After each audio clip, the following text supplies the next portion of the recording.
গতকালকে ড্যামরাতে বাসে আগুন দেওয়া অবস্থায় যে ব্যক্তিকে ধরা হয়েছে তার বয়স 32 এবং সে সুনির্দিষ্ট একটি জেলার লোক এবং তার ব্যাগে বিভিন্ন ধরনের ভোট মানি না সরকার মানি না এই ধরনের লিফলেট এবং সবকিছু পাওয়া গেছে। 13 তারিখ নিয়ে গত এক সপ্তাহ যাবৎ সামাজিক যোগাযোগ মাধ্যম এবং মানুষের ফোন যে শঙ্কার কথা বলা হচ্ছে, যে মানুষ যে শঙ্কিত হয়েছে, ঢাকাবাসী শঙ্কিত হয়েছে, সেই জন্যই তো আজকে আপনাদের সামনে আমি উপস্থিত।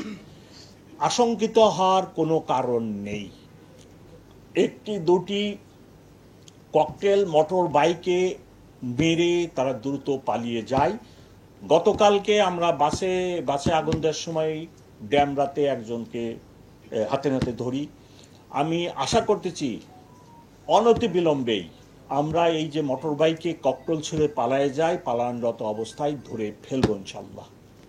এবং 13 তারিখ নিয়ে শঙ্কার কোনো কারণ নেই। সামাজিক যোগাযোগ মাধ্যমে ব্যাপক এই সকল জিনিস আসার কারণে মানুষের মধ্যে একটা আশঙ্কার সৃষ্টি হয়েছে ঢাকাবাসীর ভিতরে। সেই আশঙ্কা দূর করার জন্যই ওনাদেরকে আমি আশ্বস্ত করার জন্যই আজকে আপনাদের সামনে উপস্থিত। আপনারা আমার এই বাণী, আমার এই মেসেজ, আমার এই অনুরোধগুলা আপনাদের মাধ্যমে ওনাদের কাছে পৌঁছে দেন। অতীতের যে সমস্ত স্বৈর শাসকের পতন হয়, আমি সে সময় এই ঢাকাতেই ছিলাম, ঢাকা মেট্রো পুলিশেই কর্মরত ছিলাম। সেগুলো এই ঢাকাবাসী করছে, এদেশের মানুষই করছে।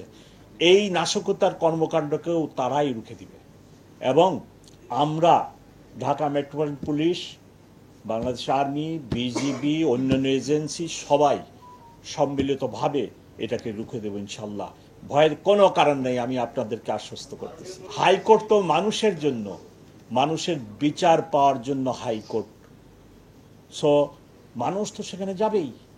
আমি মানুষকে কেন ঠেকাবো? যে বিচার প্রার্থীকে আমি কেন বাধা দিব? তবে আজকের যে অবস্থা, 13 তারিখে তো সেই অবস্থা থাকবে না। ওই দিন তো আমরা ব্যাপক নিরাপত্তা ব্যবস্থা নেব।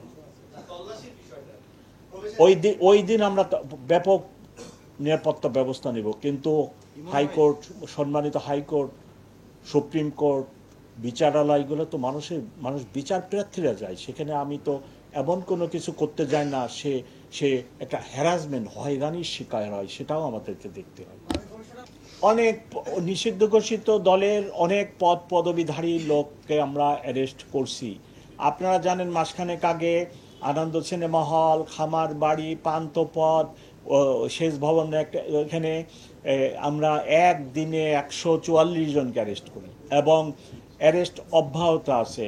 শেরেবাংলা থানা গত সপ্তাহে যেগুলো ধরছে সবগুলো পদবিধারী। এবং ফাইনালি শেষ কথা, গতকালকে ড্যামরাতে বাসে আগুন দেওয়া অবস্থায় যে ব্যক্তিকে ধরা হয়েছে তার বয়স 32 এবং সে সুনির্দিষ্ট একটি জেলার লোক এবং তার ব্যাগে বিভিন্ন ধরনের ভোট মানি না সরকার মানি না এই ধরনের লিফলেট এবং সবকিছু পাওয়া গেছে।